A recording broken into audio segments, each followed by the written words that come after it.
প্রসূন বলছি, place DVR চ্যানেলের পক্ষ থেকে। রেল লাইন ধরে হেঁটে যাচ্ছে দেখুন একটি যুবক। আমরা চলেছি তারকেশ্বর থেকে বিষ্ণুপুর পর্যন্ত রেল লাইনটি আপনাদের দেখাবার জন্য এবং এখানে কতগুলি স্টেশন আছে সেটি দেখাবো। আমরা এই মুহূর্তে ঢুকছি তারকেশ্বর স্টেশনে এবং তারকেশ্বর স্টেশন আধুনিকীকরণের পথে চলেছে এবং তারকেশ্বর স্টেশনে ঢোকার মুহূর্তে এই নতুন ওভারব্রিজটি হয়েছে। মাত্র 2 মাস হলো এই ওভারব্রিজটি দিয়ে মানুষ যাতায়াত করতে পারছে এবং যখন এই ওভারব্রিজটি তৈরি হয় আমরা দেখিয়েছি। তারকেশ্বর স্টেশন দেখুন ধাঁ চকচকে করে তৈরি করা হচ্ছে। আধুনিক যে অমৃত ভারত রেল প্রকল্পে অনেকগুলি স্টেশন অনুমোদিত হয়েছে, তো সেই পর্যায়ে এই তারকেশ্বর স্টেশনটিও অনুমোদিত হয়েছে এবং তারকেশ্বর হচ্ছে অমৃত ভারত রেল প্রকল্পের অন্যতম প্রজেক্ট, যেটি হুগলি জেলার মধ্যে অবস্থিত এবং তারকেশ্বর বিষ্ণুপুর রেল লাইনের প্রথম যে স্টেশন তারকেশ্বর স্টেশন, সেটি কিন্তু দেখতে পাচ্ছেন আপনারা। এই মুহূর্তে আমরা আছি তারকেশ্বর স্টেশনের দ্বিতীয় ওভারব্রিজ যেটি, সেটির নিচে দিয়ে যাচ্ছি এবং এখানেই আছে একটি চলমান সিঁড়ি বা এসকেলেটার। এখান থেকে চলমান সিঁড়ি দিয়ে আপনারা যেতে পারেন এক প্ল্যাটফর্ম থেকে অন্য প্ল্যাটফর্মে। এখানে দেখুন পান্ডারাও আছে, অর্থাৎ তারকেশ্বর মন্দিরে নিয়ে যাওয়ার জন্য যে এজেন্ট যাদের বলা হয় তারা কিন্তু আছেন এবং এখানে বেশ ভালো রকম ভিড় হয়। সকালের ট্রেন এটি এবং আমরা এই ট্রেনে যাত্রা করব এবং আপনাদের দেখাবো তারকেশ্বর থেকে বিষ্ণুপুর পর্যন্ত যে রেল লাইনটি, সেখানে কটি স্টেশন আছে, কী কী স্টেশন আছে, কতগুলি ডবল লাইন আছে অর্থাৎ ক্রসিং স্টেশন আছে এবং সিঙ্গেল যে স্টেশন অর্থাৎ যেখানে ক্রসিং হয় না সেখানে। এখানে একটি লোকোমোটিভ যেটি একটি লোকো দাঁড়িয়ে আছে এবং এখানে দেখুন পরিষ্কার পরিচ্ছন্ন করার কাজ চলছে। আমরা এতই অসচেতন মানুষ যে আমরা এই নোংরা করে রাখি প্ল্যাটফর্ম এবং তারা পরিষ্কার করেন। তো এই মুহূর্তে আরামবাগ থেকে হাওড়াগামী যে ট্রেনটি তারকেশ্বরে ঢুকলো, এটি ঢোকার পরই কিন্তু আমাদের যে ট্রেনটি অর্থাৎ তারকেশ্বর থেকে যে ট্রেনটি ছেড়ে যাবে সেটি কিন্তু ছাড়বে এবং বর্তমানে সেটি ছাড়লো। অর্থাৎ তারকেশ্বর আমাদের যে প্রথম স্টেশন সেখান থেকে কিন্তু ট্রেনটি ছাড়লো এবং তারকেশ্বর স্টেশনে যে কাজ হচ্ছে দেখুন, এখানে ট্রেনের সেট দিয়ে ঘেরা আছে একদম শেষ প্রান্তে অর্থাৎ আরামবাগের দিকের প্রান্তে। এখানে কিন্তু কাজ চলছে এবং আমরা আজ স্পিডোমিটার দিয়ে দেখাচ্ছি। এই মুহূর্তে দেখুন 30-এর মধ্যে আছে স্পিড, 10 থেকে 30-এর মধ্যে ওঠানামা করছে এবং বর্তমানে 7 কখনো 25 এরকম দেখাচ্ছে। তো আমরা তারকেশ্বর স্টেশন অতিক্রম করে আমরা প্রথম যে স্টেশন তারকেশ্বরের পর সেই স্টেশনে এসে উপস্থিত হয়েছি এবং ঝিরিঝিরি করে বৃষ্টি পড়ছে। এটি হলো তালপুর স্টেশন। তালপুর স্টেশন থেকে ট্রেনটি বেরিয়ে যাওয়ার সঙ্গে সঙ্গে কিন্তু স্পিড বাড়লো 48 অর্থাৎ 48 কিলোমিটার প্রতি ঘন্টায় এখন ট্রেন ছুটছে। অর্থাৎ তারকেশ্বর থেকে যে আরামবাগ পর্যন্ত এখানে কিন্তু 50 কিলোমিটারের যে লিমিট সেটি রাখা হয়েছে, যদিও এটি ট্রায়াল রান দেওয়া হয়েছে এবং 120 কিলোমিটারে চলার উপযুক্ত বলে ঘোষণা করা হয়েছে। তবুও এখানে কিন্তু দেখুন আজ একদম সরজমিনে স্পিডোমিটার দিয়ে দেখাচ্ছি 49 কিলোমিটার পার আওয়ারে চলছে ট্রেনটি এবং আমাদের গন্তব্যের তৃতীয় যে স্টেশন সেটির আগে এই মুন্ডেশ্বরী নদীটি আমরা অতিক্রম করছি এবং এই নদীটি কিন্তু 47 কিলোমিটার স্পিডেই অতিক্রম করছে আমাদের ট্রেনটি এবং এক অপরূপ সৌন্দর্যের চিত্র ফুটে উঠেছে এবং এরপরই আমরা দেখতে পাচ্ছি একটি নয়নাভিরাম মন্দির এবং তারপরই তকিপুর স্টেশন অর্থাৎ তারকেশ্বরের পর যে তৃতীয় স্টেশন সেটি হলো এই তকিপুর স্টেশন। এই স্টেশনটি তুলনামূলকভাবে একটু ফাঁকা এবং এরপরও কিন্তু 39 কিলোমিটার পার আওয়ার গতিবেগে ট্রেনটি ছুটে চলেছে। সে দৃশ্য আপনারা দেখছেন। আমরা একদম ট্রেনের কামরার ভেতর থেকে আপনাদের দেখাচ্ছি এবং আমরা চলেছি বিষ্ণুপুর পর্যন্ত যে রেল লাইন সেটি দেখাতে তারকেশ্বর থেকে। এখন 48 এবং 47 কিলোমিটার পার আওয়ারে ট্রেনটি ছুটে চলেছে। অর্থাৎ এখানে যে স্পিড বৃদ্ধি করা হলেও সে কার্যকরী হয়নি, সেটি আপনারা দেখতে পাচ্ছেন। বর্তমানে 48 এবং 49 কিলোমিটার বেগে ট্রেন ছুটে এলো এবং এসে দাঁড়ালো মায়াপুর স্টেশনে। খুব পরিষ্কার পরিচ্ছন্ন একটি ওভারব্রিজ আছে। মায়াপুর স্টেশনটি একদম সুন্দরভাবে তৈরি করা হয়েছে এবং এর পরবর্তী স্টেশন আরামবাগ এবং এই মায়াপুর স্টেশনটি হচ্ছে একটি ক্রসিং স্টেশন। যদিও এই স্টেশনের এই দিকের যে প্ল্যাটফর্ম সেটি কিন্তু এখনও সংস্কার করা হয়নি, খুব দ্রুত সংস্কার করা হবে এবং সুন্দর এক প্রাকৃতিক পরিবেশে সমৃদ্ধ এই মায়াপুর স্টেশন এবং এই মায়াপুর স্টেশনের পরই আরামবাগ স্টেশনের আগে দুটি যে আন্ডার ভেহিকেল পাসিং করা হচ্ছে বা লিমিটেড হাইট সাবওয়ে করা হচ্ছে, তার এটি অন্যতম লিমিটেড হাইট সাবওয়ে। দেখছেন এটি তৈরি হচ্ছে এবং আমরা বলেছি মোট 4টি লিমিটেড হাইট সাবওয়ে হবে এই সমস্ত রেল ক্রসিংগুলিকে, যাতে রেলের যে গতি সেটি স্তিমিত করতে না পারে সেই কারণে। তো এখানেও একটি লিমিটেড হাইট সাবওয়ে হচ্ছে ঠিক মায়াপুর স্টেশনের পর এবং আরামবাগ স্টেশনের মাঝে যে দুটি লিমিটেড হাইট সাবওয়ে হচ্ছে তার মধ্যে এটি অন্যতম। পাশে দেখুন ধান ক্ষেত এবং সুন্দর যে সবুজ একটা দৃশ্য, নয়নাভিরাম দৃশ্য, সেটি চোখে পড়ছে আমাদের মায়াপুর স্টেশনের পর এবং আরামবাগ স্টেশনের আগে। এবং এখানে আরও একটি রেল ক্রসিং আছে, লেভেল ক্রসিং।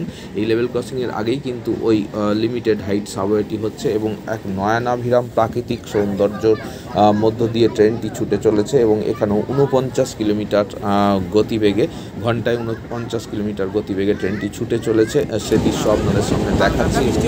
যত দূর চোখ যায় শুধু সবুজ আর সবুজ, এক অনন্য সুন্দর প্রাকৃতিক সৌন্দর্যের যে দৃশ্য সেটি কিন্তু আমরা অবলোকন করতে পারছি এবং আপনাদের সামনে তুলে ধরছি সেই সৌন্দর্যের কিছুটা রূপ। এবং 48 কিলোমিটার পার আওয়ার গতিবেগে ছুটে চলেছে আমাদের ট্রেন এবং আমাদের পরবর্তী স্টেশনের নাম হচ্ছে আরামবাগ। এবং আরামবাগ জানেন একটি খুব গুরুত্বপূর্ণ স্টেশন এবং সেই স্টেশনে কিন্তু বেশিরভাগ এই কম্পার্টমেন্টের মানুষজনই নেমে যাবেন। বিশেষত আরামবাগে অনেকগুলি অফিস আছে এবং জানেন যে অফিস আদালত থেকে শুরু করে কলেজ সমস্ত কিছু আছে এই আরামবাগে, এমনকি মেডিকেল কলেজ পর্যন্ত আরামবাগে তৈরি হয়েছে। 49 কিলোমিটার গতিবেগে ট্রেন ছুটে চলেছে মায়াপুর থেকে আরামবাগের মধ্যে। এর গতিবেগ 49 কিলোমিটার এবং দূরে দূরে যত দূর চোখ যায় শুধু সবুজ আর সবুজে সমাহিত হয়ে গেছে পুরো পরিবেশ। এবং আমাদের সঙ্গে আছে আমাদের ছোট ছেলে পৃথ্বীরাজ, ওর একটি চ্যানেল আছে, সেটি আগেই আপনাদের দেখিয়েছি। তো বর্তমানে দেখুন এই মুহূর্তে কিন্তু বসন্তপুর যে জায়গাটির নাম সেখানে ঢুকছে আরামবাগের ঠিক আগে, যদিও এটি আরামবাগ পৌরসভার মধ্যেই এখন অন্তর্ভুক্ত হয়েছে। দূরে অন্নপূর্ণার মন্দির দেখতে পাচ্ছেন বসন্তপুরে এবং একটি বেসরকারি যে স্কুল আছে সিবিএসসি স্কুল নাম করা এভি একাডেমি, সেটির ছাতও দেখা যাচ্ছে এখান থেকে। এবং এখানে কিন্তু নতুনভাবে জনবসতি গড়ে উঠছে। আরামবাগ এই দিকেই পরপর এগিয়ে আসছে এবং পুরো ট্রেনের একটা লুক আপনাদের সামনে তুলে ধরার একটা প্রচেষ্টা রেখেছি। দেখুন কেমন লাগছে। তো এইখানেও কিন্তু দুটি যে ক্রসিং আছে, দেখুন পিছনের দিকটি কেমন লাগছে, অবশ্যই ভালো লাগছে আশা করি। তো এখানেও কিন্তু দুটি ক্রসিং আছে, দুটি রেলগেট আছে, সেই রেলগেটের মাঝেও কিন্তু একটি লিমিটেড হাইট সাবওয়ে তৈরি হচ্ছে। দূরে দেখতে পাচ্ছেন এই একটি রেলগেট, 28 নম্বর রেলগেট এবং এই জায়গাটিতে কিন্তু লিমিটেড হাইট সাবওয়ে তৈরি হচ্ছে, যেটি আমরা লাইভও দেখিয়েছি যখন তৈরি হচ্ছে তখন থেকে দেখাচ্ছি, এখন ট্রেন থেকে দেখাচ্ছি দেখুন।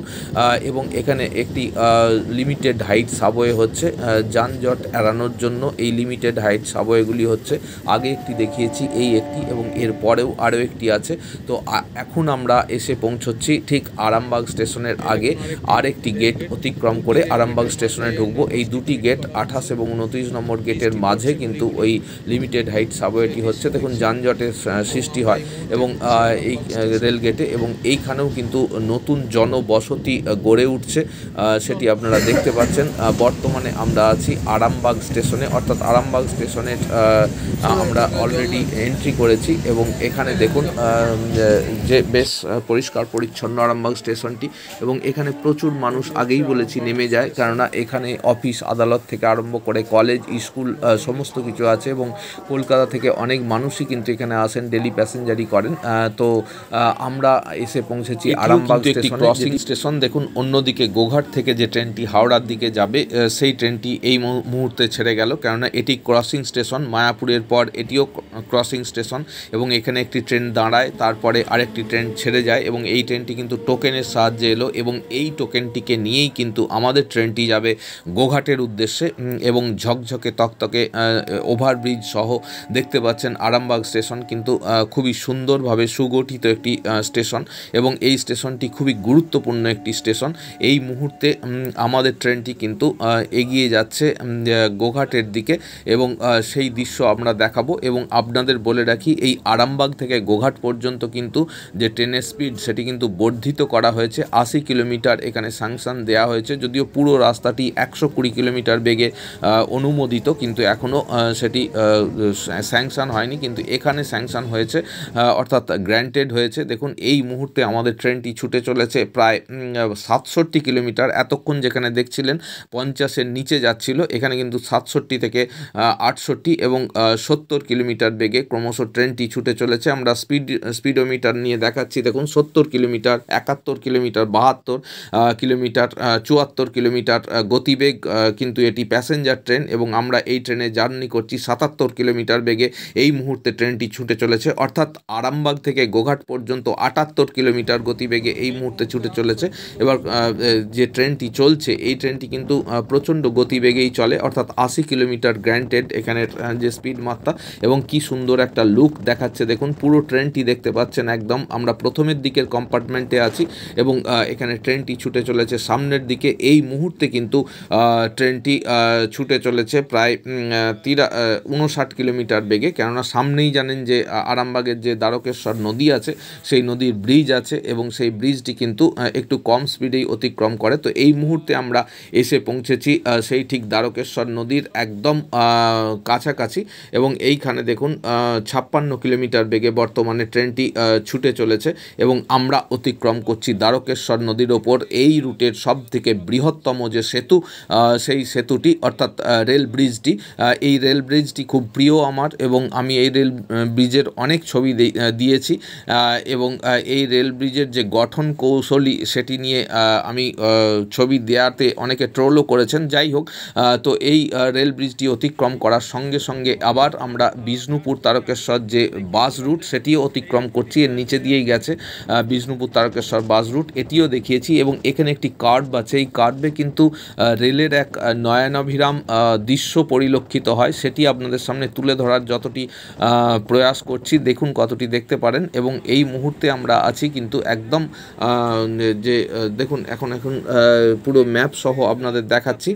গোঘাট স্টেশনে ঢোকার আগের মুহূর্তে এখন কিন্তু 78 কিলোমিটার ঘন্টায় গতিবেগে চলছে এবং রেলটি যে এগিয়ে চলেছে সেটি কিন্তু এই ম্যাপে আপনারা দেখতে পাচ্ছেন কিভাবে কার্ভ আছে। এই কার্ভটি দেখানোর জন্যই মূলত এই ম্যাপটি এখন ইউজ করছি। দেখুন কতটি বাঁকা আছে গোঘাট ঢোকার মুহূর্তে, যদিও এটি কোনো সমস্যা নয়, কিন্তু এখানে রেলটি দেখুন, ট্রেনটি দেখুন ছুটে চলেছে 77 থেকে 80 কিলোমিটার বেগের মধ্যে। এই মুহূর্তে আরও স্পিড কমিয়ে নেওয়া হলো এবং এই কমা বাড়া চলতেই থাকে। বিভিন্ন কারণে রেলের স্পিড কমানো হয়, সেটি জানেন যে সামনে লেভেল ক্রসিং থেকে শুরু করে ছোটোখাটো সেতু থেকে শুরু করে এই ধরনের বিভিন্ন রকম স্পিড লিমিট থাকে। বর্তমানে 72 কিলোমিটার বেগে চলছে, গড় আমরা বলতে পারি 70 কিলোমিটার বেগে কিন্তু ট্রেন ছুটে চলেছে এবং আজকে কিন্তু বৃষ্টি হচ্ছে ঝিরঝির করে, ওয়েদার এরকমই আছে এবং ট্রেনটি এবার দেখুন কত সোজা যাচ্ছে, সোজা লাইনে কার্ভটি অতিক্রম করে একদম সোজা লাইনে ট্রেনটি ছুটে চলেছে গোঘাট স্টেশনের উদ্দেশ্যে। এবং আমাদের যাত্রাপথের ট্রেনে করে যাওয়া অন্তিম তথা পঞ্চম স্টেশন তারকেশ্বর, তালপুর, টকিপুর, মায়াপুর, আরামবাগ এবং এটি গোঘাট পঞ্চম স্টেশনের উদ্দেশ্যে ছুটে চলেছে। এখানে একটি লেভেল ক্রসিং আছে, ঠিক এই লেভেল ক্রসিংয়ের পরেই কিন্তু আরেকটি লিমিটেড হাইট সাবওয়ে দেখুন এটি কিন্তু তৈরি হয়েছে। এর ছবিও আপনাদের দেখিয়েছি, যখন তৈরি হয় তখনের ছবি দেখিয়েছি, রাত্রের ছবি দেখিয়েছি। তো এইখানেও একটি লিমিটেড হাইট সাবওয়ে তৈরি হচ্ছে। তো সেই লিমিটেড হাইট সাবওয়েটির অতিক্রম করছে বর্তমানে আমাদের ট্রেনটি এবং এর কাজও কিন্তু অনেকাংশেই হয়ে গেছে। ট্রেনের পুরো ভিউ দেখতে পাচ্ছেন আপনারা এবং এখানে লিমিটেড হাইট সাবওয়েতে ট্রেনটি অতিক্রম করছে মাত্র 28 কিলোমিটার গতিবেগে। অর্থাৎ এই যে সাবওয়েগুলি তৈরি করা হচ্ছে এর মূল লক্ষ্য হচ্ছে ট্রেনের গতিকে বৃদ্ধি করা এবং সেই লক্ষ্যেই কিন্তু এখানে কত স্ট্রেট লাইনে চলছে দেখুন ট্রেনটি চলছে। এবং এই বিষয়ে আমাকে কিন্তু আমার ছোট ছেলে সাহায্য করেছে, এই ম্যাপ খুলে দেওয়ার বিষয়ে আমার ছোট ছেলে সাহায্য করেছে এবং আমার দুটি ছেলেই কিন্তু খুব সাহায্য করে আমাকে, জানেন, এবং ও আমাকে বরাবর গার্ড করে আসছে তারকেশ্বর থেকে। এটি হলো আমার ছোট ছেলে পৃথ্বীরাজ, এর একটি চ্যানেল আছে আপনারা হয়তো দেখে থাকবেন, পৃথ্বীরাজ ভ্লগস বলে। তো এখনও পড়াশোনার কাজে ব্যস্ত বলে তত ভিডিও দেয় না। দেখুন কত স্ট্রেট লাইনে যাচ্ছে সেটি আমাকেও দেখাচ্ছে এবং কন্টিনিউয়াসলি ম্যাপটিও দেখাচ্ছে। তো দেখুন এই মুহূর্তে আমরা কিন্তু একটি ক্যানেল অতিক্রম করলাম এবং তারপরই কিন্তু আমরা গিয়ে পৌঁছবো একদম গোঘাট স্টেশনে। খুব কাছাকাছি এসে গেছি গোঘাট স্টেশনে, আমাদের গন্তব্যের ট্রেনে করে যাওয়া এই দিকের অন্তিম স্টেশন। অর্থাৎ এরপর আর ট্রেনে করে যাওয়া যাবে না, এরপর যে স্টেশনগুলি তৈরি হচ্ছে বা সিআরএস হয়েছে চলছে সেগুলি নিশ্চয়ই আপনাদের দেখাচ্ছি। এবং আমরা বর্তমানে কিন্তু 53, 54, 48, 50-এর মধ্যে গতিবেগ নিয়ে আসা হয়েছে স্পিডোমিটারে, সেটিই দেখাচ্ছে। এবং আমরা এসে পৌঁছচ্ছি ক্রমশ গোঘাট স্টেশনে, এবং গোঘাট স্টেশনে ঢোকার মুহূর্তের ছবি এই মুহূর্তে আপনাদের সামনে তুলে ধরছি আমরা। দেখুন দূরে জল ট্যাঙ্ক দেখা যাচ্ছে, এবং এই মুহূর্তে কিন্তু 38 কিলোমিটার বেগে ট্রেনটি ঢুকলো গোঘাট স্টেশনে, এই সেই জল ট্যাঙ্ক। এবং এই দিকে 2 এবং 3 নম্বর যে প্ল্যাটফর্ম সেটি কিন্তু নতুন করে সংস্কার করা হয়েছে, এবং এখানে একটি শেড করা হয়েছে, তৈরি করা হয়েছে, একটি নয় 2টি শেড তৈরি করা হয়েছে, তবে সেগুলি ছাউনি এখনও দেওয়া হয়নি। তো বন্ধুরা, এখানে আরও একটি যেটি কাজ হচ্ছে সেটি কিন্তু একটি ওভারব্রিজের কাজ হচ্ছে, এবং এখানে প্রত্যেকের নামার প্রস্তুতি, কেননা এটি হচ্ছে এই রুটের অন্তিম স্টেশন এখনও পর্যন্ত। কিন্তু কাজ খুব শীঘ্র আরম্ভ হবে, এবং ভাবাদিঘি অতিক্রম করে কামারপুকুর সিআরএস হবে খুব তাড়াতাড়ি, এবং তারপর জয়রামবাটি পর্যন্ত সিআরএস হচ্ছে আগামী 27 তারিখে। তো তাহলে সমস্ত বৃত্তটি কমপ্লিট হবে। এবং এখানে দেখুন মানুষজন নেমে গেলেন, এখানে কিন্তু অফিস আছে, এখানে বিডিও অফিস আছে, এখানেও স্কুল আছে, কলেজ যদিও এই জায়গায় নেই, তবে এখান থেকে নেমে কলেজ, কামারপুকুর কলেজ, ব্যাঙ্গাই কলেজ, এখানে দুটি কলেজ আছে, সেখানেও যাতায়াত করেন অনেকে। এবং Kamarpukur BDO office, Goghat BDO office এগুলি আছে। তো আমাদের অন্তিম স্টেশন গোঘাটে আমরা এসে পৌঁছালাম। তো গোঘাট স্টেশনের পর এই রুটের অন্যতম যে গুরুত্বপূর্ণ স্টেশন সেটি হচ্ছে কামারপুকুর স্টেশন, এবং এই সোজা কিন্তু কামারপুকুর স্টেশন চলে যাবে, এবং বেশিরভাগ অংশটি কিন্তু সম্পূর্ণ করা আছে, কিছুটা অংশ সম্পূর্ণ হতে বাকি আছে। অর্থাৎ জানেন যে 500 মিটারের মতো ভাবাদিঘির যে কাজ সেটি কমপ্লিট হলেই কিন্তু কামারপুকুর স্টেশন পর্যন্ত সিআরএস হয়ে যাবে, এবং সেটি এই বছরই 2025-এর জুলাইয়ের মধ্যেই সম্পূর্ণ হবে বলে আমরা জানতে পেরেছি। তো দেখুন আমরা গোঘাট স্টেশনে আছি, চলুন এরপরে যাই, আপনাদের দেখাই কামারপুকুর স্টেশন। তার আগে ভাবাদিঘি অতিক্রম করে আপনাদের নিয়ে যাব কামারপুকুর স্টেশন। দেখুন মাননীয় লোকো পাইলটের হাতে যে রিংটি আছে, এই রিংটির সাহায্যে অর্থাৎ এই টোকেনের সাহায্যে কিন্তু এলো এই গোঘাট স্টেশন পর্যন্ত, এবং